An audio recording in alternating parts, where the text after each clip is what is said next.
Hey, Jeff and Cole here from the Tryhard Academy podcast, letting you know that this episode is brought to you by Rogue Knights Gaming, located in Kaiser, Oregon. Come play with us in one of our 3 family-friendly seating areas, and while you're here, load up your arsenal with the latest and greatest Magic the Gathering singles, D&D products, board games, and much more. So come on in. Plenty of tables, plenty of space, and a selection of cards that are only surpassed by their down-home family customer service. Rogue Knights Gaming. Heroes wanted. Apply within.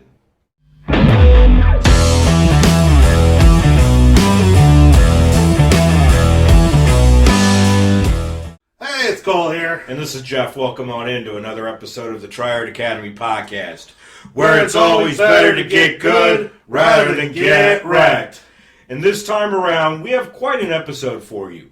It's a topic of which that has been discussed at great length by others within the Magic community, from everyday players like us to the higher-ups at Wizards of the Coast. It's about the reserve list. Now, before you get bent out of shape, we're not going to take sides one way or the other. Rather, instead, we are going to give you not only a brief overview of what the reserve list is, but where we're going to differ from most people talking about it is by explaining where we see the future of the reserve list is going. And with that all said, let's dive right in and walk the plains. What is the reserve list? The reserve list is a list of cards that WotC has promised not to reprint in any form. This was done in order to preserve the value of certain cards from time long ago. These cards came mainly from the Magic the Gathering's earliest sets, such as Alpha, Beta, Unlimited, Revised, Alliances, Urza's Saga, Arabian Nights, and many other blocks. The last set to have reserve list cards placed on them was Urza's Destiny. After that block, no other cards were added to the reserve list at the time of the creation of the list.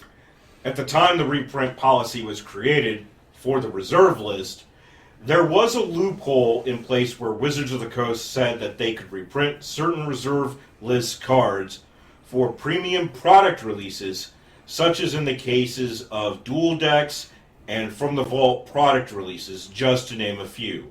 However, eventually, even this loophole would be closed. Now, a discussion about the reserve list would be incomplete without a discussion about its actual history. Let's get into that here. After the printing of 4th edition and Chronicles, people had an aneurysm about losing hundreds, and in some cases thousands of dollars from the mass printing of these sets. So Wizards of the Coast came up with a hot-fix solution for the situation, and on March 4th of 1996, they released an article in issue 10 of the Duelist, which detailed this announcement. The announcement basically entailed that Wizards of the Coast had created a policy called the reprinting policy, which basically said that there were certain cards that would be put on this list and that these specific cards would never be reprinted again, provided that the cards fell within certain parameters. The original reserve list parameters were as follows. Number 1, Alpha and Beta cards not appearing in 4th edition and Ice Age would be considered for the reserve list. Number 2, all uncommon and rare cards from Arabian Nights and Antiquities that had not received a white border at the time would also be considered for the reserve list. Number 3, all rares from Legends and the Dark that had not been reprinted with a white border were also considered for the reserve list. Then in July of 2002, the reserve list got a makeover of sorts. For the 2002 revision of the reserve list, Wizards stopped adding cards to the reserve list. Additionally, commons and uncommons from limited edition were removed because of overwhelming support to remove certain cards from the list. Further, no other cards would be removed from the reserve list, with the exception being Pharaoh's Ban from the Homeland set, which got reprinted in 5th edition. Surprisingly enough, the card itself was not removed from the reserve list at the time of 5th edition until the 2002 revision had happened. Then, in March of 2010, the reserve list went under a second revision.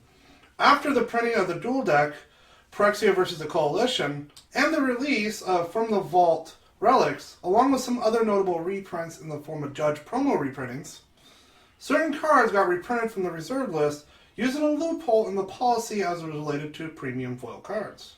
With the printing of some of these cards, many people got upset, yet again because of devaluing their prized collections. This prompted Wizards to alter the protocols related to the reserve list, stating that in the starting of 2011, there will be no more reprints for reserved list cards in any sort of permanent legal version, either in premium or non-premium form. So what does any of that have to do with the price of tea in China? Well, let's look at the issue at hand from a practical perspective. There are a couple notable aspects that are legal in nature here at play that deserve some consideration.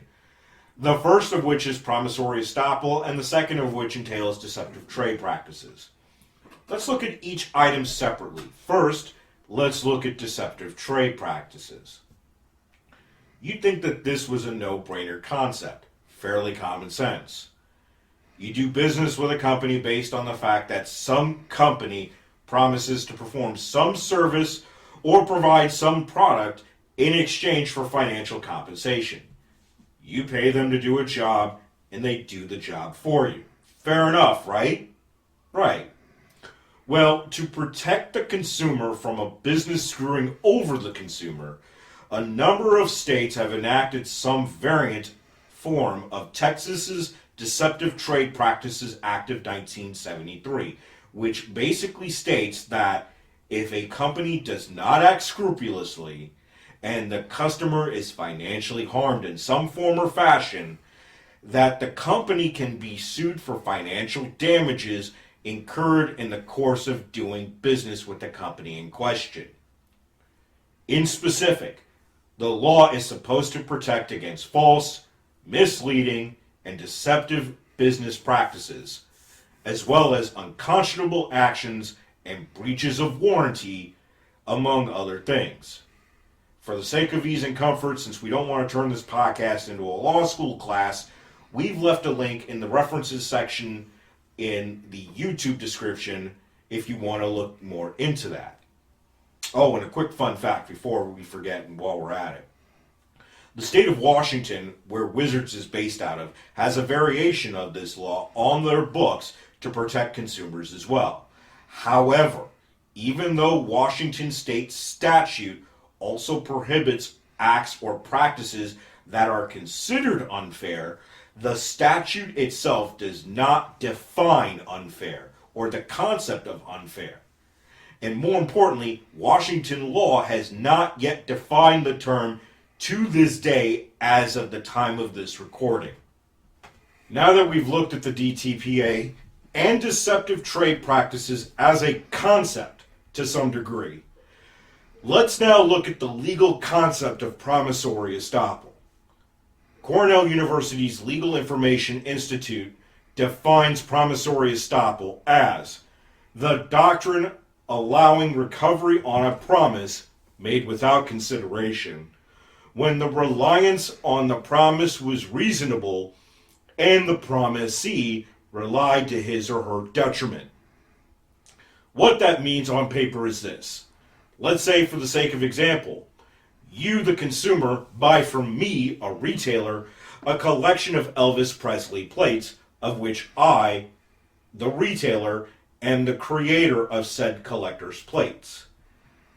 Now, let's say I give you my word, whether by legal instrument in writing or some other form of written blog post, or heck, even some sort of certificate of authenticity, that the merchandise that you have bought from me will never be manufactured again, and as such are considered and or are implied to be of rare distinction. Now that we have that covered, let's take this example one step further. Let's say, for the sake of discussion, that these one-of-a-kind collector's plates gained in popularity because of the quality of their design, and have gained in popularity so much so that they have increased in financial value. Naturally, as a consumer, you'd be happy about your investment and or transaction, and you'll continue to see your purchase of collector's plates gain in financial value. bearing in mind what we have said so far, let's then say after a number of years go by, that the general public all of a sudden want more copies of these rare collector's plates because they're so rare that they've become one of a kind. Well, what am I to do as the retailer selling these plates? At this point, as a retailer and manufacturer, I'm in a bit of a painful quandary. On one hand, I made all of my customers back then a promise that these plates would never be released to the general public again, but on the other hand, I can't just ignore my potentially new customer base. Well, what am I to do? In this case, the retail company might create a new product to capture the public's interest, such as a different set of collector's plates with different artwork, with no affiliation to the former set of collector's plates other than that they are of the same artist and that I, the manufacturer, am responsible for manufacturing and designing these new collector's plates. Effectively, what you have is a functional reprint of a time-honored classic, right? Well, that same premise applies to Magic, and in our next section, we'll discuss that in more detail. Every so often, Wizards will make a card that is so considerable in power level that they won't be able to stop the momentum of their own artistic avalanche. In today's Magic, we see that here in the form of functional reprints. Let's go over some recent examples in the Ixalan block to see this in action. Storm the Vault, Tolarian Academy, Growing Lights of Itlamok, Gaia's Cradle, Legion's Lantine, Keljoran Outpost, Arguel's Blood Feast, Diamond Valley. But how about in Magic's somewhat more distant history? We can look at those too. Hypergenesis. That is a functional reprint of Eureka. Days Undoing, a functional reprint of Time Twister. Porphyry Nodes, Drop of Honey. Eladamri's Call, Altar of Bone. Fauna Shaman, Survival of the Fittest. Pendril Miss, The Tabernacle at Pendril Vale. I hear that's over about 1,500. Wheel of Fate, Wheel of Fortune. I hear that's now over $200. Yeah, I know. All the money. Here's one for you. Null Profusion. Recycle. That's a pretty good one, huh? Oh, most definitely. And finally, let's even go back just a little further over the last couple years with Amonkhet and Battle for Zendikar blocks, right? We have Sheltered Thicket and or Cinderglade. Functional reprint of Taiga. How about Irrigated Farmland and Prairie Stream? For Tundra. That's a functional reprint of Tundra. And then finally, Fetid Pools and Sunken Hollow. What's that a functional reprint of? Let's say probably one of the most expensive of the old set. Underground Sea. Yes, sir. You know, and we can keep going on and so forth about this. But as the old proverb goes, necessity is the mother of invention.